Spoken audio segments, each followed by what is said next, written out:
Så vi skal starte med at finde vores V0x, og det gør vi ved at tage starthastigheden, som er tegnet her, som er V0, og gange det med cosinus til vores vinkel, som er alfa.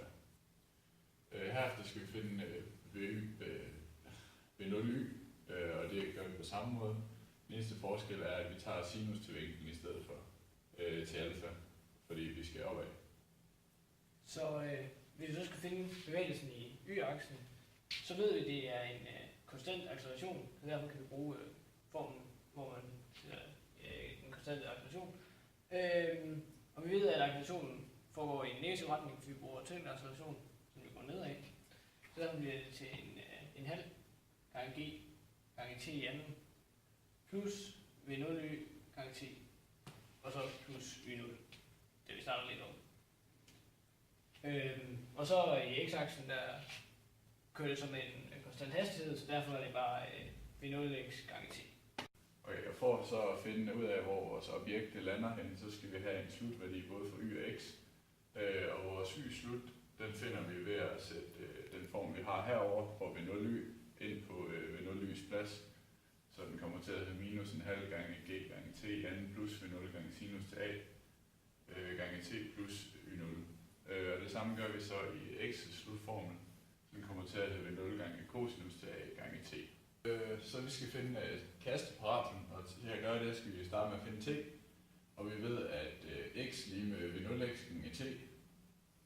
Så ud fra det kan vi så få, at x over v0x er lige med t.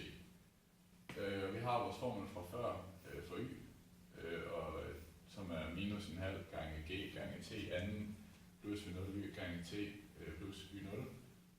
Og vi sætter så vores formel, vi har fået herfra for t, altså x over v0x, ind på t's plads.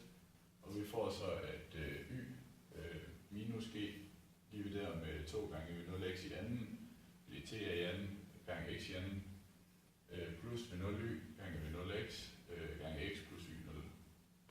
Det vi skal gøre nu, det er, at vi skal finde vores x-slut, og til at gøre det, der skal vi bruge t.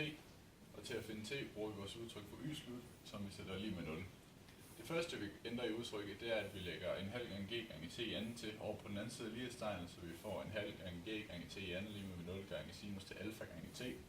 Det næste, vi gør for at ændre udtrykket, det er, at vi dividerer t over på den anden side, så vi kun har et t på den venstre side af lighedstegnet. Den kommer til at have en halv gange g gange t lige med 0 gange sinus til alfa.